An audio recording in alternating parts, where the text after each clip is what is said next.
আজ আমরা দেখতে চলেছি 2021 সালে রিলিজ হয় একটি অসাধারণ মুভি যার নাম হলো লাস্ট সানরাইজ। এটি মূলত একটি সায়েন্স ফিকশন সার্ভাইভাল মুভি, যেখানে হঠাৎ করে একদিন খুবই ভয়ানকভাবে সূর্য বিস্ফোরিত হয়ে যায়। পৃথিবী থেকে চলে যায় সূর্যের সমস্ত তাপ এবং আলো, আর পুরো পৃথিবীতে নেমে আসে ভয়ানক অন্ধকার। এরপর আস্তে আস্তে পৃথিবী থেকে পানি, বিদ্যুৎ, অক্সিজেন এই সমস্ত কিছুই এক এক করে ধ্বংস হয়ে যায়। এমনকি পৃথিবীর তাপমাত্রাও এতটাই নিচে নেমে আসে যে কিছুদিনের মধ্যেই পুরো পৃথিবী একদম বরফে জমে যায়, আর মৃত্যু হতে থাকে পৃথিবীর শত শত মানুষের। পৃথিবীর এমনই এক ভয়ানক পরিস্থিতিতে মানুষ কি সূর্য ছাড়াও বেঁচে থাকতে পেরেছিল, নাকি মহাকাশ থেকে মুছে গিয়েছিল পৃথিবীর অস্তিত্ব, সেটাই আমরা দেখব এই মুভিটিতে। তাহলে চলুন ঘুরে আসা যাক সূর্যহীন এক অন্ধকার পৃথিবীর গল্প থেকে। তো গল্পটি শুরু হয় ভবিষ্যৎ পৃথিবীতে, যখন পৃথিবী দাঁড়িয়েছিল ধ্বংসের একদম দ্বার প্রান্তে। এখানে আমরা মহাকাশের কিছু দৃশ্য দেখতে পাই। একজন মেয়ে আমাদেরকে একটি ভয়েস ন্যারেশনের মাধ্যমে বলছিল মানব সভ্যতাকে টিকিয়ে রাখার জন্য সবচাইতে প্রয়োজনীয় তিনটি জিনিস হচ্ছে অক্সিজেন, পানি এবং সূর্য। তবে আস্তে আস্তে যদি পৃথিবীর এই তিনটি জিনিসই বিলুপ্ত হতে থাকে, তখন পৃথিবীও এগিয়ে যেতে থাকে ধ্বংসের দিকে। তবে পৃথিবী টিকে থাকার জন্য সবচাইতে বেশি জরুরি সূর্যোদয়। কিন্তু পৃথিবী থেকে যদি সূর্যই গায়েব হয়ে যায় আর হারিয়ে যায় সূর্যোদয়ের অস্তিত্ব, চিরদিনের জন্য পৃথিবীতে নেমে আসে অন্ধকার, তখন পৃথিবীর অবস্থা যে কতটা ভয়ানক হতে পারে সেটা আমরা এখন খুব ভালোভাবেই বুঝতে পারছি। কারণ প্রায় বহু বছর সময় পার হয়ে গিয়েছে। আমরা এখন এমন একটি পৃথিবীতে বসবাস করছি যেখানে সূর্যোদয়ের অস্তিত্ব পর্যন্ত নেই। তবে এমন পৃথিবীতে আমরা যে প্রায় কতদিন ধরে বসবাস করছি সেই ব্যাপারে কারো কাছেই কোনো হিসেব নেই। কারণ বহুদিন ধরে সূর্যোদয় না হওয়ার ফলে এখন কোনোভাবেই পৃথিবীর সময়ের হিসেব রাখা সম্ভব নয়। তবে একটা সময় ছিল যখন মানুষ বিভিন্ন প্রাকৃতিক সম্পদকে কাজে লাগিয়ে সেগুলো থেকে ন্যাচারাল রিসোর্সের মাধ্যমে সহজভাবে জীবনযাপন করত। কিন্তু পৃথিবীর এত বড় একটি বিপর্যয়ের ফলে পৃথিবীর গাছপালা ধ্বংস হয়ে যায়, যার ফলে পৃথিবীর অক্সিজেনের পরিমাণও অনেক বেশি কমে যায়। তাই বর্তমানে মানুষ নিজেদের জীবনযাপনের জন্য যত ধরনের রিসোর্সের প্রয়োজন রয়েছে সেই সমস্ত রিসোর্সের পাওয়ার এখন সরাসরি সূর্য থেকেই উৎপন্ন করে। কিন্তু একটানা প্রায় বহু বছর ধরে সূর্যের পাওয়ারের ব্যবহারের ফলে আস্তে আস্তে এই সূর্যটিও একদম ধ্বংস হয়ে যায়। সূর্যের সম্পূর্ণ পাওয়ারে একদম শেষ হয়ে যায়, যার ফলে সম্পূর্ণ পৃথিবী এখন পুরোপুরিভাবে অন্ধকারের নিচে ডুবে যায়। আর এভাবেই অন্ধকারে কেটে যায় অনেকগুলো বছর। মানুষ বহু বছর ধরে সূর্যের আলো দেখেনি, আর দিনের বেলা সৌন্দর্য যে কেমন হয় সেটা এখন মানুষ ভুলেই গিয়েছে। তবে এখনো মানুষ পুরোপুরিভাবে বিশ্বাস করে যে কোনো একদিন নিশ্চয়ই আবারও সূর্যোদয় হবে। এবার আমরা কয়েক বছর আগের ঘটনা দেখতে পাই, যেখানে ইয়ং নামক একটি ছেলে ঘুম থেকে ওঠে আর সে নিজের জন্য নাস্তা তৈরি করতে ব্যস্ত হয়ে পড়ে। ইয়ংয়ের আবার এলসা নামক একটি রোবট ছিল। রোবটটি অনেক উন্নত মানের হাইটেক সম্পন্ন একটি রোবট। ইয়ংয়ের দৈনন্দিন জীবনের বিভিন্ন কাজে সে তাকে সহায়তা করে থাকে। সকালবেলা ঘুম থেকে ওঠা শুরু করে সারাদিন সে কি কি কাজ করবে সেই সমস্ত ব্যাপারে ইনস্ট্রাকশন দেয় এলসা। তো ইয়ং এখানে পুরোপুরিভাবে ফ্রেশ হওয়ার পর ভিডিও কলের মাধ্যমে একটি প্রেস কনফারেন্সে জয়েন করে। আর এই প্রেস কনফারেন্সটি ছিল হ্যালোরিয়াস নামক একটি কোম্পানির, যেটা কিনা ছিল একটি মাল্টিমিলিয়নার কোম্পানি। তাদের কাজ হচ্ছে সৌরশক্তিকে ব্যবহার করে যাবতীয় ধরনের সোলার সিস্টেম নিয়ে কাজ করা। তো তারা এখানে ইয়ংকে সোলার সিস্টেমের ব্যাপারে কিছু ডাটা দেয়। ইয়ং তখন সেগুলোকে অ্যানালাইসিং করতে শুরু করে, কারণ এই কোম্পানির ডাটা অ্যানালাইসিং এর কাজে ছিল ইয়ংয়ের। আসলে এই কোম্পানিটি সূর্য থেকে এনার্জি সংগ্রহ করে সোলার সিস্টেমের মাধ্যমে সেটাকে পুরো দেশের মানুষের কাছে প্রোভাইড করে থাকে। আর এই হ্যালোরিয়াসই ছিল চায়নার সবচাইতে বড় কোম্পানি, যেটা কিনা পুরো চায়নার 4 ভাগের মধ্যে প্রায় 3 ভাগ অঞ্চলে সোলার এনার্জি প্রোভাইড করে থাকে। আর এই কোম্পানির সিইওর নাম হচ্ছে হুয়াং। তো হুয়াং প্রতিদিনের মতো ইয়ংকে তার কাজ বুঝিয়ে দিলে ইয়ং খুব সুন্দরভাবে তার ডাটা অ্যানালাইসিং এর কাজটি করে ফেলে এবং সেটা সঙ্গে সঙ্গেই তাদের কোম্পানির ওয়েবসাইটে আপলোড করে দেয়। আর এটাই মূলত ছিল তার কাজ। ভিডিওর এই পর্যায়ে আপনাদেরকে এমন একটি অ্যাপের সঙ্গে পরিচয় করিয়ে দিতে চাই, যেটার নাম হচ্ছে ক্রিকেক্স। এখানে প্রতিদিন জিলিতে পাচ্ছেন 50টি ফ্রি স্পিন। বাংলাদেশের সবচাইতে বিশ্বস্ত এবং জনপ্রিয় প্ল্যাটফর্মের নাম হচ্ছে ক্রিকেক্স, যার বর্তমান brand ambassador cricketer Dinesh Kartik. CPL উপলক্ষে ক্রিকেক্সে চলছে 50 মিলিয়ন টাকার মেগা বোনাস উৎসব। মাত্র 500 টাকা ডিপোজিটে পাচ্ছেন 300 টাকা পর্যন্ত বোনাস, সেই সাথে প্রতি ডিপোজিটে 5% পর্যন্ত বোনাস। জন্মদিনে ক্রিকেক্স থেকে পাচ্ছেন 1000 টাকা স্পেশাল বোনাস। এছাড়াও এভিয়েটর গেমে পাচ্ছেন 10% ক্যাশব্যাক, সর্বোচ্চ 50,000 পর্যন্ত। সপ্তাহের লাকি ড্রতে অংশ নিয়ে জিতে নিতে পারেন আইফোন 15 প্রো। ক্রিকেক্স দিচ্ছে সহজ টাকা উত্তোলনের সুবিধা, যেমন বিকাশ, নগদ, রকেট, উপায় এবং ব্যাংকের মাধ্যমে। এখনই পিন কমেন্ট থেকে ক্রিকেক্স অ্যাপে ফ্রি রেজিস্ট্রেশন করুন এবং আপনার উপার্জনের যাত্রা শুরু করুন। এই সমস্ত অ্যাপে টাকা ইনভেস্ট করার আগে একবার ভেবে নেবেন, কারণ এগুলোতে আর্থিক ক্ষতির সম্ভাবনা রয়েছে। তবে এভাবেই যখন একদিন ইয়ং তার ডাটাগুলো অ্যানালাইসিং করছিল, তখন সে খুবই ভয়ঙ্কর একটি ব্যাপার লক্ষ্য করে। সেটা হলো সূর্যের সবচাইতে কাছের যে নক্ষত্র রয়েছে, যেটার নাম হচ্ছে প্রক্সিমা সেন্টোরি, সেই নক্ষত্রটি হঠাৎ করেই আস্তে আস্তে গায়েব হয়ে যাচ্ছে।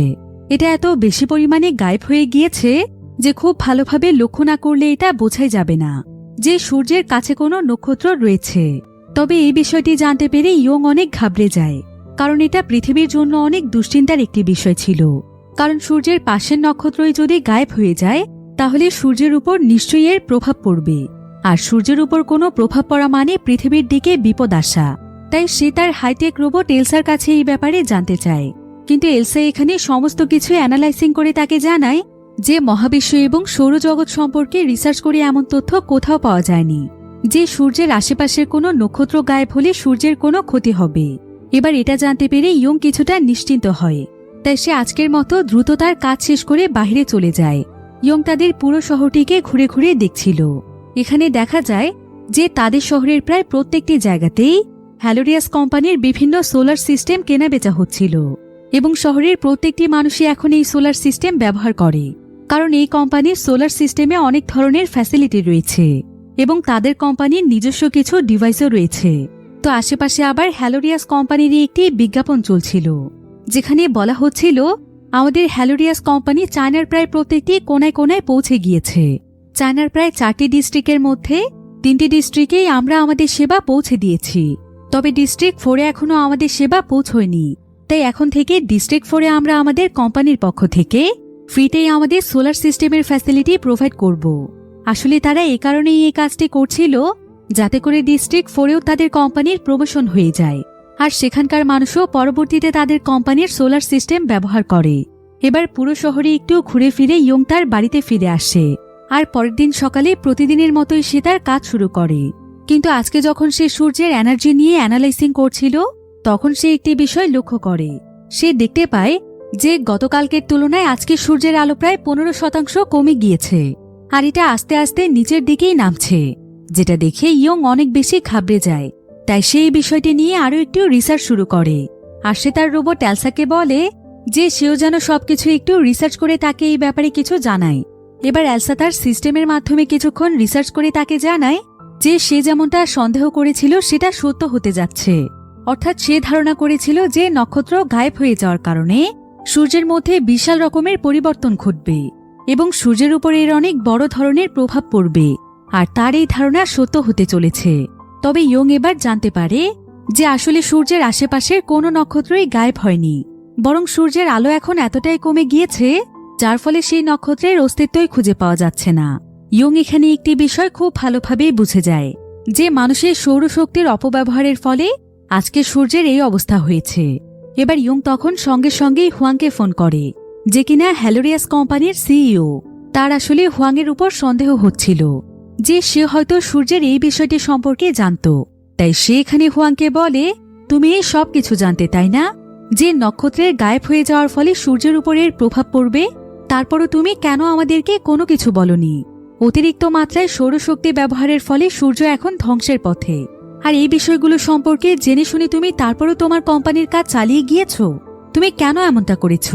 কিন্তু হুয়াং তার কথার কোনো উত্তর দেয় না, বরং সে তাকে উল্টো বলে, আচ্ছা তুমি তো একজন রিসার্চার, তাহলে আমাকে এটা বলো তো যে সূর্য যদি সত্যি সত্যি ধ্বংস হয়ে যায় এবং নক্ষত্রের মতো সূর্যও পৃথিবী থেকে গায়েব হয়ে যায়, তাহলে মানুষ কিভাবে বেঁচে থাকবে? ইয়ং তখন তাকে বলে, সৃষ্টিকর্তা মানুষকে অনেক জ্ঞান দিয়েছে, তাই মানুষ পরিস্থিতির সঙ্গে নিশ্চয়ই কোনো না কোনো উপায় বের করে ফেলবে। একথা শুনে হুয়াং প্রথমে হাসে, এরপর সে তাকে বলে, ও আচ্ছা তাই নাকি, তাহলে আমি তোমাকে একটি অ্যাড্রেস দিচ্ছি, সেটা তুমি লিখে নাও। যদি কোনোভাবে সূর্যের ধ্বংস হয়ে যাওয়ার পরও তুমি সার্ভাইভ করতে পারো, তাহলে অবশ্যই তুমি আমার সঙ্গে এই অ্যাড্রেসে দেখা করতে আসবে। তবে অ্যাড্রেসটি লিখতে লিখতে ইয়ং এর মনে পড়ে যায় যে যদি সত্যি সত্যি সূর্য ধ্বংস হয়ে যায় তাহলে পৃথিবীর সবচাইতে বড় সমস্যা হবে তাপমাত্রায়। কারণ সূর্য না থাকলে পৃথিবীর তাপমাত্রা এত পরিমাণে নিচে নেমে যাবে যে পুরো পৃথিবী একদম বরফে পরিণত হয়ে যাবে। এমনকি ঠান্ডা এত পরিমাণে বেড়ে যাবে যে পৃথিবীতে কোনো মানুষের বেঁচে থাকা তো দূরের কথা, বরং গাছপালা থেকে শুরু করে জীবজন্তু কিছুই বাঁচতে পারবে না। আর গাছপালা না থাকলে তো পৃথিবী এবং মানব সভ্যতার অস্তিত্ব হারিয়েই যাবে। আর এই বিষয়টি ইয়ং এর মাথায় আসার পর ইয়ং প্রচণ্ড ঘাবড়ে গিয়ে তার বাড়ির পাশের একটি অ্যাপার্টমেন্টের মধ্যে চলে আসে, যেখান থেকে সূর্যকে অনেক পরিষ্কারভাবে দেখা যায়। এরপর সে সোজা সেই অ্যাপার্টমেন্টের বারান্দায় চলে আসে, যেখানে সেই অ্যাপার্টমেন্টে বসবাসকারী একটি মেয়ে ছিল। এরপর তারা দুজন মিলে খুব মনোযোগ সহকারে সূর্যটিকে পর্যবেক্ষণ করছিল। কিন্তু কিছুক্ষণের মধ্যেই দেখা যায় যে হঠাৎ করে সূর্যটি ব্লিঙ্ক করতে শুরু করে, অর্থাৎ সূর্যের আলো অদ্ভুতভাবে জ্বলছিল এবং নিভছিল, যেটা পৃথিবীর ইতিহাসে কোনো দিনও হয়নি। সেই অ্যাপার্টমেন্টের মেয়েটির নাম হচ্ছে চ্যান। চ্যান এখানে এমনটা হতে দেখে ইয়ংকে বলে, আমার মনে হচ্ছে বড় কোনো বিপদ আসতে চলেছে, তুমি তাড়াতাড়ি তোমার রুমে চলে যাও ইয়ং। অন্যদিকে আমাদেরকে পুরো শহরের পরিস্থিতি দেখানো হয়, যেখানে দেখা যায় যে সূর্যের এই অদ্ভুত রকমের ব্লিঙ্ক দেখার জন্য পুরো শহরে তোলপাড় শুরু হয়ে গিয়েছে। শহরের সমস্ত মানুষেরা নিজেদের বাড়ি থেকে বেরিয়ে রাস্তায় চলে এসেছে। যদিও এটা পৃথিবীর মানুষের জন্য অন্যরকম এক অভিজ্ঞতা ছিল, কিন্তু তারপরও সমস্ত মানুষেরা অনেক ভয় পাচ্ছিল। সবাই ভাবছিল যে আজকেই হয়তো পৃথিবী ধ্বংস হয়ে যাবে। পৃথিবীর সমস্ত দেশগুলোর TV channel, social media, internet প্রত্যেকটি জায়গাতেই সূর্যের এই ব্লিঙ্কের ব্যাপারে নিউজ হচ্ছিল। এবার শহরের সমস্ত মানুষই যখন সূর্যটিকে দেখছিল, ঠিক তখনই সূর্যের মধ্যে বিশাল বড় এক বিস্ফোরণ ঘটে। আর মুহূর্তের মধ্যে অনেক জোরে জোরে ব্লিঙ্ক করতে করতে সূর্য পুরোপুরিভাবে নিভে যায়। আর দেখতে দেখতে সম্পূর্ণ পৃথিবী একদম অন্ধকারে ছেয়ে যায়। সমস্ত জায়গাগুলোতে এতটাই অন্ধকার নেমে আসে যে আশেপাশের কোনো কিছুই ঠিকভাবে দেখা যাচ্ছিল না। শহরের প্রত্যেকটি মানুষই এতে প্রচণ্ড রকমের ভয় পেয়ে যায়। চ্যান তার অ্যাপার্টমেন্টের লাইটগুলো অন করতে থাকে, আর ইয়ং দ্রুত তার হাইটেক রোবট এলসার কাছে চলে আসে। আর সে এলসার মাধ্যমে সূর্যের বর্তমান পরিস্থিতি দেখার চেষ্টা করছিল। আসলে তার কাছে মনে হচ্ছিল যে সূর্য গায়েব হওয়ার সঙ্গে সঙ্গে পৃথিবীর তাপমাত্রাও হয়তো দ্রুত গতিতে কমতে শুরু করবে। কিন্তু চেক করার পর দেখা যায় যে তাপমাত্রা একদম স্বাভাবিক আছে, কোনো কিছুতেই বিন্দুমাত্র পরিবর্তন ঘটেনি। কিন্তু ইয়ং তো কিছুই বুঝতে পারছিল না, তাই সে এলসাকে এই সমস্ত ব্যাপারে প্রশ্ন করে। এলসা তখন কিছু সময় ধরে রিসার্চ করে বলে যে তাপমাত্রা আস্তে আস্তে কমতে শুরু করবে। পৃথিবীর বর্তমান তাপমাত্রার উপর অ্যানালাইসিং করে দেখা যাচ্ছে যে আগামী এক সপ্তাহের মধ্যে প্রায় 17 ডিগ্রি সেলসিয়াস তাপমাত্রা কমে যাবে। আর এভাবে চলতে থাকলে আগামী 1 বছরের মধ্যে পৃথিবীর তাপমাত্রা প্রায় 73 ডিগ্রি সেলসিয়াস পর্যন্ত নিচে নেমে যাবে, যেটা মানুষের জন্য অনেক ভয়ানক একটি ব্যাপার। কারণ যদি সত্যিই 1 বছরের মধ্যে এমনটা ঘটে তাহলে পুরো পৃথিবী একদম ধ্বংস হয়ে যাবে। মানুষ সহ গাছপালা, পশু পাখি সবকিছু একদম শেষ হয়ে যাবে। গাছপালা ধ্বংস হয়ে যাওয়ার কারণে মানুষ খাদ্যের অভাবে মরতে থাকবে এবং তীব্র ঠান্ডাতেও প্রচুর পরিমাণে মানুষ মারা যাবে। পৃথিবী পরিণত হয়ে যাবে বরফের একটি গোলাতে। মহাবিশ্বে পৃথিবীর আর কোনো অস্তিত্বই থাকবে না। পৃথিবীও হয়ে যাবে বাকি গ্রহগুলোর মতো সাধারণ একটি গ্রহ। এখন এই সমস্ত বিষয়গুলো ইয়ং চ্যানকে জানায়, আর সে চ্যানকে যত তাড়াতাড়ি সম্ভব সুরক্ষিত একটি জায়গাতে চলে যেতে বলে। আর সে নিজেও সমস্ত পরিস্থিতি দেখার জন্য দ্রুত বাহিরে বেরিয়ে আসে। এরপর সে দেখতে পায় যে শহরের প্রত্যেকটি মানুষই প্রচণ্ড রকমের আতঙ্কিত অবস্থায় রয়েছে। তারা মার্কেট থেকে অতিরিক্ত সোলারের ব্যাটারি সংগ্রহের চেষ্টা করছে, কারণ তাদের প্রত্যেকের কাছে এখন যেই সোলারটি রয়েছে সেটা আর কোনোভাবেই চার্জ হওয়া সম্ভব নয়। তবে সূর্য না উঠলে পরবর্তীতে এই সোলার সিস্টেমও আর কোনো কাজে লাগবে না। তবে এখন দেখা যাচ্ছে যে আস্তে আস্তে সোলার প্যানেলগুলোর পাওয়ার এবং এনার্জি শেষ হয়ে যাচ্ছে, যার ফলে শহরের লাইটগুলোর আলো কমতে শুরু করেছে। এদিকে প্রত্যেকটি মানুষই ধারণা করছে যে আগামী 24 ঘন্টার মধ্যে সোলার সিস্টেমের সমস্ত জিনিসগুলো বন্ধ হয়ে যাবে। এদিকে আজকে সূর্যের এত বড় একটি বিস্ফোরণের ফলে শহরের প্রত্যেকটি মানুষই অনেক আতঙ্কিত অবস্থায় ছিল, যার ফলে প্রত্যেকটি মানুষই যে যেভাবে পারছিল খাবার সংগ্রহ করছিল। এমনকি অনেকে তো প্রচুর পরিমাণে খাবার স্টক করে রাখছিল, কারণ পুরো দেশে যে অস্থিতিশীল পরিস্থিতির সৃষ্টি হয়েছে এতে করে হয়তো কয়েকদিনের মধ্যেই খাবারের সংকট দেখা দিতে পারে। আর এমন পরিস্থিতি দেখে ইয়ংও তখন প্রস্তুতি নিতে থাকে। সে একটি স্টোর থেকে 1 বোতল পানি এবং শহরের একটি ম্যাপ নেয়, কারণ হুয়াং তাকে যে অ্যাড্রেসটি দিয়েছিল সেই ম্যাপটির সাহায্যে সেই অ্যাড্রেসে যাবে। তাই সে তার সমস্ত প্রয়োজনীয় জিনিসপত্রগুলো সাথে নিয়ে দ্রুত তার বাড়ির দিকে যাচ্ছিল, কিন্তু মাঝপথে হঠাৎ করেই তার উপর একজন ব্যক্তি হামলা করে আর সে তার মাথায় আঘাত করে তাকে অজ্ঞান করে ফেলে। এরপর ইয়ংয়ের কাছে খাবার দাবার, টাকা পয়সা এবং যতগুলো জিনিসপত্র ছিল সেই সমস্ত জিনিসপত্রগুলো লোকটি চুরি করে নিয়ে পালিয়ে যায়। এরপর প্রায় কয়েক ঘন্টা সময় পার হয়ে যায়। হঠাৎ করেই এলসার শব্দে তার জ্ঞান ফিরে আসে, কারণ এলসার সঙ্গে তার একটি ব্লুটুথ ডিভাইসের মাধ্যমে কানেকশন ছিল। তো এলসা তাকে জানায় যে সে এখানে একটানা প্রায় 12 ঘন্টা যাবৎ অজ্ঞান অবস্থায় পড়েছিল, যেটা শুনে ইয়ং একদম চমকে যায়। তাই সে সঙ্গে সঙ্গেই তার বাড়িতে ফিরে এসে কিছু মেডিসিন নেয়, কারণ সে তার শরীরের বেশ কয়েকটি জায়গাতে আঘাত পেয়েছিল। এরপর সে কিছুটা সুস্থতা বোধ করলে বাড়িতে থাকা তার সমস্ত প্রয়োজনীয় জিনিসপত্রগুলো গুছিয়ে নিতে শুরু করে। সে তার সঙ্গে করে বেশ কিছু জামা কাপড় এবং সহজেই খাওয়ার জন্য বেশ কিছু ইনস্ট্যান্ট নুডলস নেয়। তবে যখন সে সমস্ত কিছু নিয়ে বাড়ি থেকে বের হতেই যাবে, ঠিক তখনই তার কাছে চ্যান নামক সেই মেয়েটি আসে। মেয়েটি তখন ইয়ংকে বলে, তুমি কোথায় যাচ্ছ ইয়ং? আমাকেও তোমার সঙ্গে নিয়ে যাও। আসলে আমি আমার অ্যাপার্টমেন্টে একাই আছি, তাই আমি চাইছি আমার মা বাবার কাছে চলে যেতে। তুমি কি আমাকে একটু পৌঁছে দিতে পারবে? কিন্তু ইয়ং তখন তাকে বলে, আমার কাছে একদমই সময় নেই। যত তাড়াতাড়ি সম্ভব আমাকে একটি কাজে যেতে হবে, আর আমাকে যেতে হবে অন্য একটি জায়গাতে, যেটা তোমার বাড়ির একদম বিপরীত রাস্তায়। তাই আমি চাইলেও তোমাকে আমার সঙ্গে করে নিয়ে যেতে পারবো না। একথা শুনে চ্যান তখন তাকে বলে, আমার কাছে গাড়ি আছে, যেটার মাধ্যমে আমরা দুজনেই খুব দ্রুত সময়ের মধ্যে আমাদের নির্দিষ্ট গন্তব্যে পৌঁছতে পারবো। তাছাড়া এখন আশেপাশে যেই পরিস্থিতি সৃষ্টি হয়েছে সেটার মধ্যে একা একা সার্ভাইভ করা একটু কঠিন বিষয়।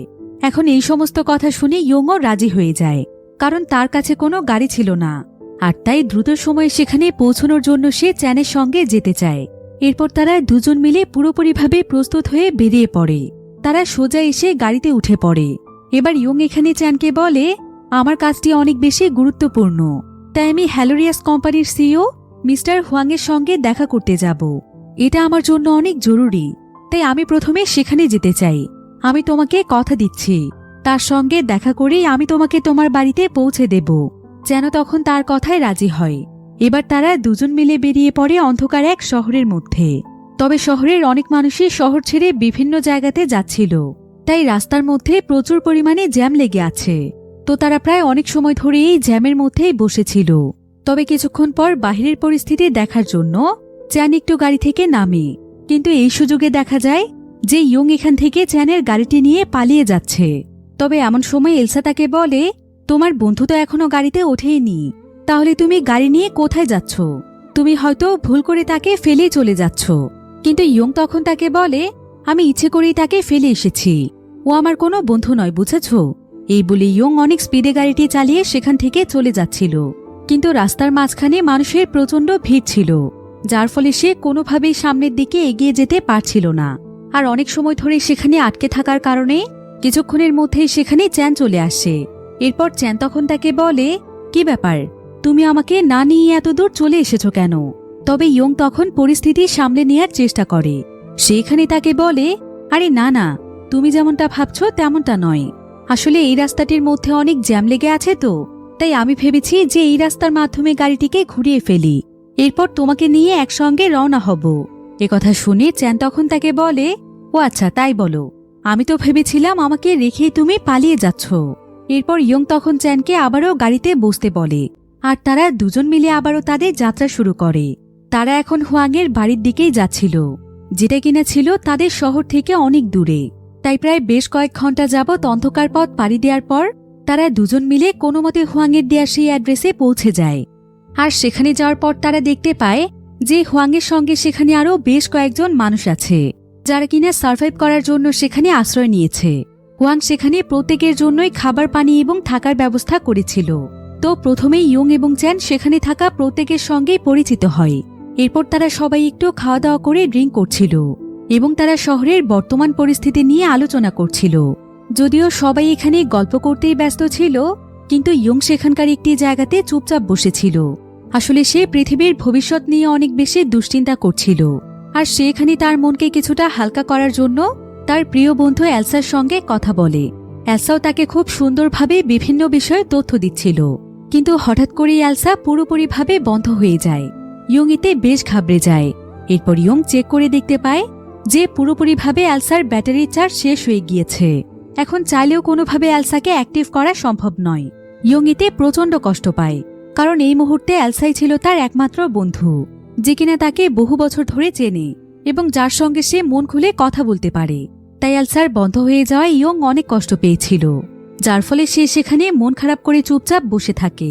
আর অনেক সময় পার হয়ে যাওয়ার পরও যখন সে কারোর সঙ্গে কথাই বলছিল না, তখন চ্যান এটা দেখতে পেয়ে তার কাছে আসে। আর সে তার কাছে জানতে চায় যে তার কি হয়েছে, সে কি কোনো বিষয় নিয়ে সমস্যায় আছে। ইয়ং তখন তাকে তার রোবটটি সম্পর্কে জানায় এবং বলে যে সে এখন পুরোপুরিভাবে বন্ধ হয়ে গিয়েছে। আর বর্তমানে পৃথিবীর যেই পরিস্থিতি রয়েছে, এতে করে তার কাছে মনে হয় না যে সে আর কখনো তার এই প্রিয় রোবটটিকে অ্যাক্টিভ করতে পারবে। তাই তার এতটা বেশি খারাপ লাগছে। তবে চ্যান তখন তাকে বোঝানোর চেষ্টা করে। সে তাকে বলে, তুমি কোনো চিন্তা করো না, দেখবে অবশ্যই কোনো না কোনো ব্যবস্থা হয়ে গিয়েছে। এলসাকে তুমি আবারও অ্যাক্টিভ করতে পেরেছ। তবে চ্যানের এই সমস্ত কথাতেও তার মন ভালো হয় না, তাই সে চুপচাপ সেখানেই মন খারাপ করে ঘুমিয়ে পড়ে। কিন্তু কিছুক্ষণ পরেই যখন তার ঘুম ভেঙে যায়, তখন সে দেখতে পায় যে তার সামনে হুয়াং বসে আছে। তবে হুয়াংয়ের উপর তার অনেক রাগ হচ্ছিল, কারণ তার কাছে মনে হচ্ছিল যে হুয়াং এবং তার মতো যে সমস্ত মানুষেরা রয়েছে, অর্থাৎ যারা কিনা সৌরশক্তিকে এতদিন ব্যবহার করে গিয়েছে, তাদের জন্যই আজকে পৃথিবীর এই অবস্থা। কিন্তু ইয়ং একটি বিষয় ভালোভাবেই জানে যে হুয়াং অনেক ধনী একজন মানুষ, আর হুয়াংকে এখানে অনেক রিল্যাক্সও দেখা যাচ্ছে। তার মানে এমনও হতে পারে যে তার কাছে এই পরিস্থিতি মোকাবেলার কোনো উপায় রয়েছে। হয়তো এমন কোনো উপায় আছে যেটার মাধ্যমে পৃথিবীর সবকিছুকে স্বাভাবিক করা যাবে। তাই ইয়ং তখন হুয়াংকে এই বিষয়ে জিজ্ঞাসা করে যে তার কাছে এমন কোনো উপায় আছে কিনা।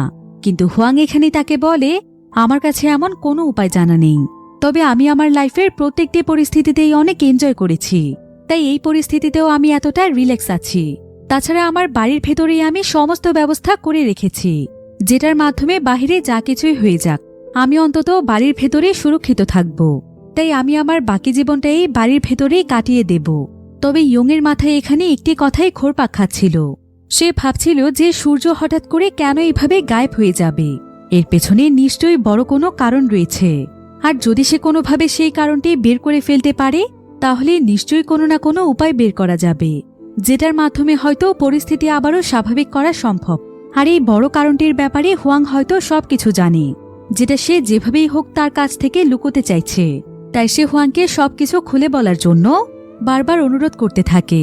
সে তাকে বারবার এটা বোঝানোর চেষ্টা করে যে পৃথিবীতে সূর্য না থাকার ফলে সামনে কি হতে চলেছে, আর তাদের জন্য কতটা ভয়ানক ভবিষ্যৎ অপেক্ষা করছে। একটা সময় এমন আসবে যে পৃথিবীতে আর কোনো মানুষ এবং প্রাণীর অস্তিত্বই থাকবে না। প্রত্যেকটি মানুষই নিজেদের চোখের সামনে নিজেদের কাছের মানুষদের মৃত্যু দেখবে। তাই সে অন্তত একটিবার চেষ্টা করে দেখতে চায়, যদি সে কোনোভাবে পৃথিবীকে বাঁচাতে পারে, তবে এই কাজটি করার জন্য তার সবকিছু জানাটা জরুরি। তো এখানে ইয়ংয়ের এই সমস্ত কথা শোনার পর হুয়াং তাকে সবকিছু খুলে বলতে শুরু করে। সে তাকে বলে, তুমি হয়তো ভাবছ যে সোলার সিস্টেম ব্যবহারের ফলে সূর্যের পাওয়ার এবং এনার্জি আস্তে আস্তে শেষ হয়ে গিয়েছে, তাই হয়তো কোনো না কোনোভাবে তুমি আমাকেও দোষী মনে করো। কিন্তু এর পেছনে অনেক বড় একটি কারণ রয়েছে। সূর্যের এই ধ্বংস হঠাৎ করে একদিনের মধ্যেই হয়নি। আসলে আমাদের মহাকাশে এমন একটি সিভিলাইজেশন রয়েছে যারা কিনা টিকে থাকার জন্য বিভিন্ন গ্রহ এবং নক্ষত্রের মধ্য থেকে প্রচুর পরিমাণে পাওয়ার এবং শক্তি সংগ্রহ করে। আর তাদের এই বিপুল পরিমাণ শক্তি সংগ্রহের জন্যই প্রতিনিয়ত তারা এক একটি করে গ্রহ ধ্বংস করতে থাকে এবং সেই সমস্ত গ্রহের সমস্ত এনার্জি তারা নিয়ে নেয়। অর্থাৎ সেই সমস্ত গ্রহগুলো নক্ষত্রের মাধ্যমে তারা তাদের নিজেদের সমস্ত চাহিদা পূরণ করে। আর কিছুদিন আগেই একটি গবেষণার মাধ্যমে জানা যায় যে সেই সিভিলাইজেশন আমাদের সূর্যের পাশে একটি ওয়ার্ম হোল তৈরি করেছে, যেটা সূর্যের চাইতেও কয়েক লক্ষ গুণ বড়।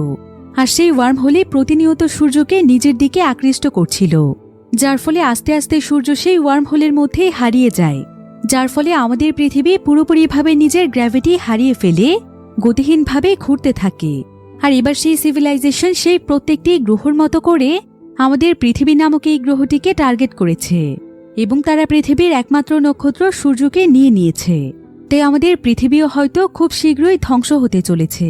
তবে মহাকাশের এই অবিশ্বাস্য ঘটনাটি গবেষণার মাধ্যমে জানা গেলেও হুয়াং এটা জানতে পেরেছে সূর্য গায়েব হওয়ার কিছু সময় আগে।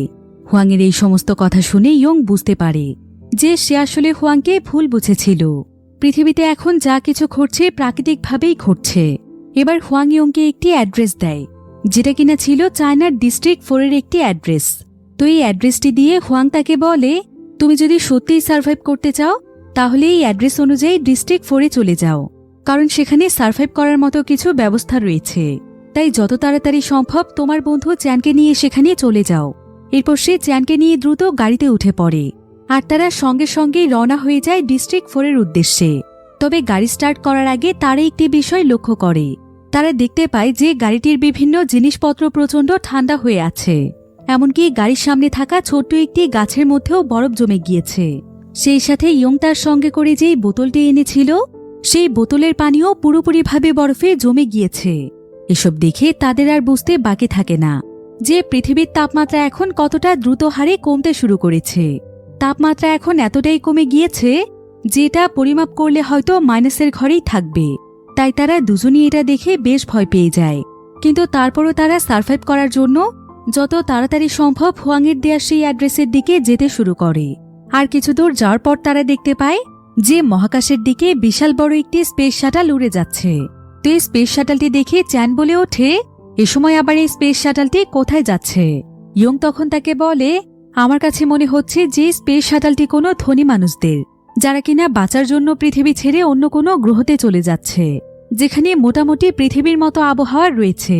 তো এই সমস্ত ব্যাপারে গল্প করতে করতে তারা দুজন মিলে প্রায় কয়েক মাইল রাস্তা পার হয়ে যায়। আর কিছুক্ষণের মধ্যেই তারা পৌঁছে যায় সেই জায়গাতে যেখানে চ্যানের মা বাবা রয়েছে। ইয়ং আসলে চ্যানকে প্রথমে এই জায়গাতে পৌঁছে দেওয়ার জন্যই এসেছে। তো ইয়ং তার কথা মতো চ্যানকে তার জায়গা মতো পৌঁছে দিয়ে সে একাই রওনা হয়ে যায় ডিস্ট্রিক্ট 4 এর উদ্দেশ্যে। কিন্তু যখন সে অনেকটা দূরে চলে যায় ঠিক তখনই সে দেখতে পায় যে চ্যান আসলে গাড়ির ভেতরে একটি দরকারি কার্ড ফেলে রেখে গিয়েছে, আর এটা হয়তো তার অনেক প্রয়োজন হতে পারে। একথা চিন্তা করে ইয়ং আবারও গাড়িটিকে ঘুরিয়ে ফেলে। সে সোজা চলে আসে চ্যানদের বাড়িতে। তবে এখানে আসার পর সে দেখতে পায় যে চ্যান তার বাড়িতে একা একাই মন খারাপ করে চুপচাপ বসে আছে। ইয়ং তখন জানতে চায় যে তার কি হয়েছে আর কেন সে এভাবে মন খারাপ করে বসে আছে।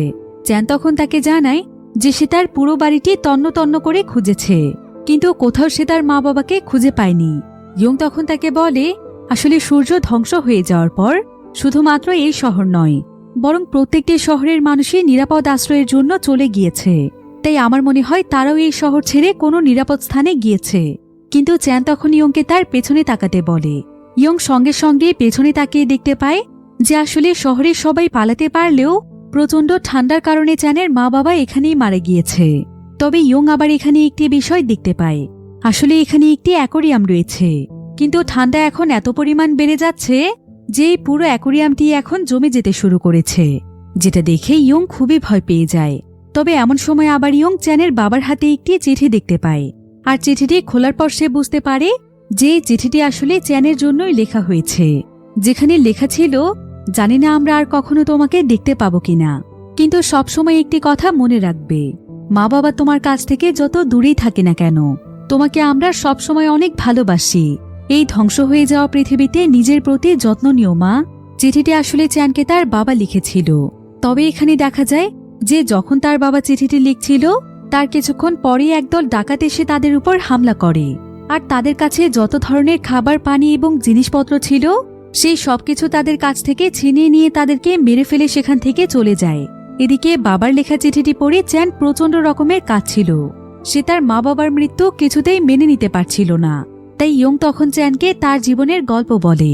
সে তাকে বলে, জানো চ্যান, তোমার তো তাও মা বাবা বেঁচে ছিল এবং তুমি খুব ভালো করেই জানো যে তোমার মা বাবা কে, কিন্তু আমার ভাগ্যে কোনোদিন সেটাও জোটেনি। আজ পর্যন্ত আমি এটাই জানি না যে আমার মা বাবা কে।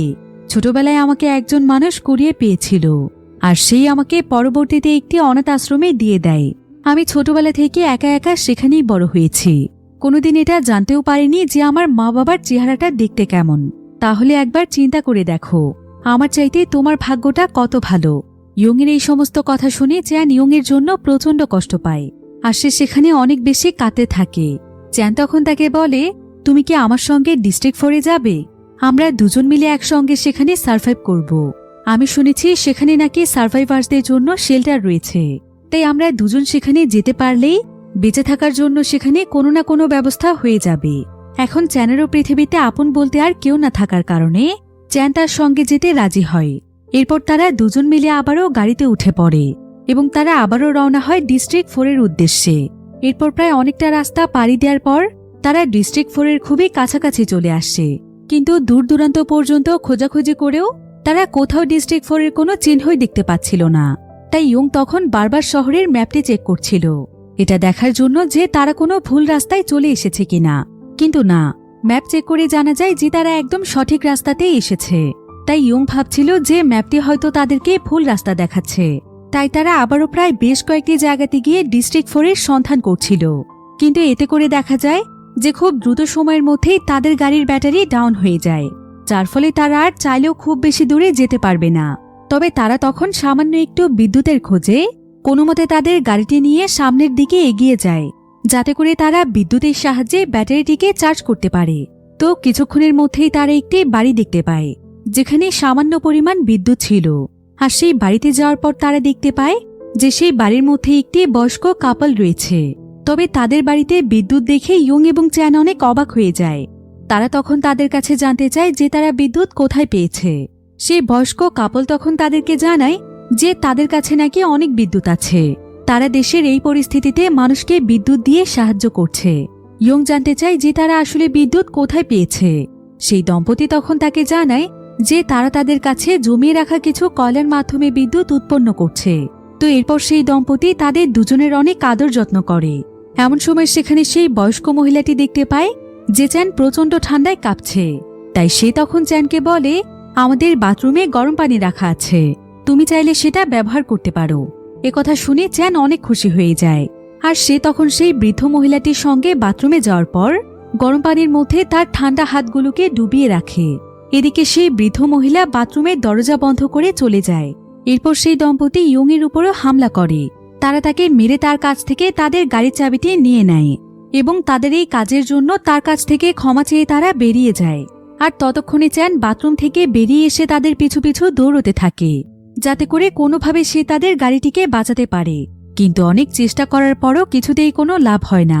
চ্যানের এতে বেশ মন খারাপ হয়ে যায়। তবে চ্যান এখানে দেখতে পায় যে ইয়ংয়ের পায়ে আঘাত লাগার কারণে তার পায়ে ক্ষত তৈরি হয়েছে। তাই ইয়ং এখন ঠিকমতো হাঁটতে পারছিল না, যার ফলে সে তখন চ্যানকে বলে, তুমি আমার জন্য এখানে বসে থেকো না, আমি তোমাকে ডিস্ট্রিক্ট 4 এর পুরো অ্যাড্রেস ভালোভাবে দিয়ে দিচ্ছি। তুমি এখনই যেভাবেই হোক ডিস্ট্রিক্ট 4 এর উদ্দেশ্যে চলে যাও, কারণ সময়ের সাথে সাথে ঠান্ডা আরও বাড়তে থাকবে। তাই আমাকে সঙ্গে নিলে তুমি সময় মতো সেখানে পৌঁছতে পারবে না, কারণ আমি এখন ঠিকমতো হাঁটতেই পারছি না। কিন্তু চ্যান তাকে ফেলে কোনোভাবেই যেতে চাইছিল না। সে তাকে বারবার বোঝানোর চেষ্টা করছিল যে এই পৃথিবীতে এখন তার আপন বলতে সে ছাড়া আর কেউ নেই, তাই সে যদি মরেও যায় তাও সে তাকে রেখে যাবে না। এসব কথা বলে চ্যান ইয়ংকে কোনো মতে তার সঙ্গে যাওয়ার জন্য রাজি করিয়ে ফেলে। এরপর তারা দুজন মিলে আবারও নিজেদেরকে সামলে নিয়ে বেরিয়ে পড়ে ডিস্ট্রিক্ট 4 এর উদ্দেশ্যে। তারা দুজন মিলে বেশ ভালোভাবে কিছু গরম জামা কাপড় পরেছিল, কারণ এখন এই তীব্র ঠান্ডার মধ্যেই তাদের দুজনকে প্রায় অনেকটা রাস্তা পায়ে হেঁটেই পার হতে হবে। তবে ডিস্ট্রিক্ট 4 ছিল এখান থেকে অনেক দূরে, তাই তারা আস্তে আস্তে এই অন্ধকার জায়গাগুলো পাড়ি দিচ্ছিল। কিন্তু প্রায় অনেকটা রাস্তা পাড়ি দেওয়ার পর তাদের দুজনেরই প্রচণ্ড পরিমাণে খিদে পেয়েছিল। তাই তারা একটি জায়গাতে বসে পড়ে। আর তাদের কাছে যে ইনস্ট্যান্ট নুডল ছিল তারা সেখানে বসে সেই নুডলসগুলো খায়। আর কিছুক্ষণ বিশ্রাম নিয়ে তারা আবারও বেরিয়ে পড়ে তাদের গন্তব্যের উদ্দেশ্যে। তবে যাওয়ার পথে তারা লক্ষ্য করে যে আজকের রাতের আকাশটা খুবই সুন্দর লাগছে, যেটা এর আগে কোনোদিন লাগেনি। তাই তারা এই আকাশের সৌন্দর্য উপভোগ করতে করতে মনে সাহস নিয়ে সামনের দিকে এগিয়ে যেতে থাকে। তবে পথ চলতে ইয়ংয়ের অনেক কষ্ট হচ্ছিল, তাই চ্যান অনেক কষ্ট করেই তাকে নিয়ে পথ চলছিল। আর এক পর্যায়ে দেখা যায় যে তারা দুজন মিলে এমন একটি জায়গাতে এসেছে যেখানে কিছু বাড়িঘর এবং কিছু গাড়ি রাখা ছিল। তাই তারা ভাবছিল যে এটাই হয়তো ডিস্ট্রিক্ট 4। তবে এমন সময় তারা আবার সেখানে তাদের গাড়িটিও দেখতে পায়, যেটা সেই বৃদ্ধ দম্পতি চুরি করে নিয়ে পালিয়েছিল। কিন্তু তারা যখনই তাদের গাড়িটির কাছে যায় ঠিক তখনই সেখানে কয়েকজন লোক চলে আসছে, যেটা দেখে তারা দুজনই প্রথমে সেখানে লুকিয়ে পড়ে। আর সেই লোকগুলোর কথোপকথন শুনেই তারা বুঝতে পারে যে এরা আসলে বাহির থেকে মানুষদেরকে তাদের সঙ্গে ধরে নিয়ে যাচ্ছে, কারণ এই জায়গাটি আসলে ছিল একটি কয়লার খনি। আর এই কয়লার খনিতে কাজ করার জন্যই তারা মানুষদেরকে ধরে নিয়ে যাচ্ছে, যাতে করে তারা সার্ভাইভ করার জন্য বিদ্যুৎ পেতে পারে। তো এখানে তাদের দুজনের পালানোর মতো আর কোনো রাস্তা ছিল না। তাই ইয়ং তখন চ্যানকে বাঁচানোর জন্য সে নিজে গিয়ে সেই লোকগুলোর কাছে ধরা দেয়। আসলে ইয়ং প্রথমে চ্যানকে পছন্দ না করলেও এখন তার চ্যানের জন্য অনেক মায়া কাজ করছিল। তো এদিকে সেই লোকগুলো ইয়ংকে ধরে নিয়ে যাওয়ার পর চ্যান কোনোভাবেই ইয়ংকে ফেলে সেখান থেকে পালিয়ে যেতে চাইছিল না। সে যেভাবেই হোক ইয়ংকে বাঁচাতে চাইছিল। তবে এমন সময় সে আবার তাদের সেই গাড়িটির মধ্যে একটি পেপার স্প্রে খুঁজে পায়, আর সে সেটা নিয়েই চলে যায় ইয়ংকে বাঁচাতে। তবে সেখানে তাদের সঙ্গে সেই লোকগুলোর মারামারি শুরু হয়ে যায়, কিন্তু চ্যান কোনো মতে তাদের চোখে পেপার স্প্রেটি মেরে দেওয়ার কারণে সে খুব সহজেই ইয়ংকে নিয়ে সেখান থেকে পালিয়ে আসতে পারে। এরপর তারা দ্রুত তাদের গাড়িতে চড়ে সেখান থেকে বেরিয়ে যায়। আর কিছু দূর আসার পরেই তারা একটি সাইনবোর্ড দেখতে পায়, যেখানে লেখা রয়েছে ডিস্ট্রিক্ট 4, অর্থাৎ তারা ডিস্ট্রিক্ট 4-এর রাস্তায় ঢুকে পড়েছে, যেটা দেখে তারা অনেক খুশি হয়ে যায়। আর ইয়ং এখানে বুঝতে পারে যে আসলে ডিস্ট্রিক্ট 4-এ প্রচণ্ড রকমের জিওথার্মাল এনার্জি রয়েছে, যার ফলে মানুষ এখানে সূর্য ছাড়াও প্রায় অনেক দিন পর্যন্ত সার্ভাইভ করতে পারবে। এই এলাকাতে চাষাবাদ করাও সম্ভব, ফলে এখানে অক্সিজেন এবং খাবার দাবারের কোনো সংকটই থাকবে না। তো এবার তারা অনেক দ্রুত গতিতে ডিস্ট্রিক্ট 4-এর এলাকাতে ঢুকে পড়তে থাকে। কিন্তু কিছু দূর যাওয়ার পরেই দেখা যায় যে তাদের গাড়িটি অনেক দ্রুত গতিতে বরফে জমে যাচ্ছে। এমনকি রাস্তার পিচগুলো বরফে জমে যাওয়ার কারণে গাড়ির চাকাগুলোকে রাস্তা আঁকড়ে ধরছিল। এদিকে অতিরিক্ত ঠান্ডার ফলে গাড়িটি আস্তে আস্তে চলতে চলতেই বন্ধ হয়ে যায়। এমনকি তাদের গাড়িটিও বরফে জমে এতটাই শক্ত হয়ে যায় যে তারা কোনোভাবেই গাড়ির দরজা খুলে বাইরে যেতে পারছিল না, যার ফলে এখানেই তাদের আশা ভরসা সবকিছু একদম শেষ হয়ে যায়। সময়ের সাথে সাথে তাদের গাড়ির ভেতরটাও প্রচণ্ড রকমের ঠান্ডা হয়ে যায়, তাদের হাত পাও একদম বরফে জমে শক্ত হয়ে যায়। এমন সময় তাদের গাড়িতে থাকা একটি রোবট বলে ওঠে, গাড়ির মধ্যে যেই যাত্রীরা রয়েছেন সবাই সাবধান, গাড়ির সম্পূর্ণ পরিবেশ প্রচণ্ড নিম্ন তাপমাত্রায় চলছে, তাই কিছুক্ষণের মধ্যেই আপনারা মারা যাবেন। একথা শুনে তারা বুঝে যায় যে তাদের মৃত্যু ঘনিয়ে এসেছে। তাই তারা একে অপরের হাত চেপে ধরে তারা দুজনের মৃত্যুর জন্য অপেক্ষা করতে থাকে। তো এবার অনেক সময় পার হয়ে যাওয়ার পর চ্যান এখানে বারবার ইয়ংয়ের নাম ধরে ডাকছিল, কিন্তু ইয়ং তার ডাকে একদমই সাড়া দিচ্ছিল না। চ্যান এতে অনেক ভয় পেয়ে যায়। সে বুঝে যায় যে ইয়ং আর বেঁচে নেই, সে তাকে ছেড়ে সারা জীবনের মতো চলে গিয়েছে। এটা বুঝতে পেরে চ্যান সেখানে প্রচণ্ড রকমের কাঁদতে থাকে, আর সে ইয়ংয়ের কাঁধে মাথা রেখেই কাঁদতে কাঁদতে ঘুমিয়ে পড়ে। ধীরে ধীরে তার পুরো শরীর জমতে শুরু করেছে। কিন্তু কিছুক্ষণ পরেই দেখা যায় যে তাদের গাড়ির পাশে আরো একটি বড় গাড়ি এসে থামে, যারা কিনা ডিস্ট্রিক্ট 4-এর উদ্দেশ্যেই যাচ্ছিল। তো তারাই তখন ইয়ংদের গাড়ির দরজাটিকে বাহির থেকে খুলে ফেলে। এরপর তারা চেক করে দেখতে পায় যে এখানে চ্যান এবং ইয়ং দুজনেই জীবিত আছে। তাই তারা দ্রুত তাদের দুজনকে সেই গাড়ি থেকে উদ্ধার করে তাদেরকে তাদের নিজেদের গাড়িতে উঠিয়ে নেয়। এরপর তারা সোজা প্রবেশ করে ডিস্ট্রিক্ট 4-এর একদম ভেতরে, যেখানে শহরের শত শত সার্ভাইভার্সরা রয়েছে। এবার আমাদেরকে একটি ভয়েস ন্যারেশনের মাধ্যমে বলা হয় যে পৃথিবী এখন দ্রুত গতিতে একটি নতুন সোলার সিস্টেমের দিকে এগিয়ে যাচ্ছে, যেটা কিনা পৃথিবীতে সূর্যের মতোই আলো দেবে, এবং সূর্যের মাধ্যমে যেভাবে পৃথিবী পরিচালিত হয় ঠিক সেভাবেই পৃথিবী নতুন করে তার প্রাণ ফিরে পাবে, আর পৃথিবীর মানুষেরা ফিরে পাবে নতুন এক জীবন।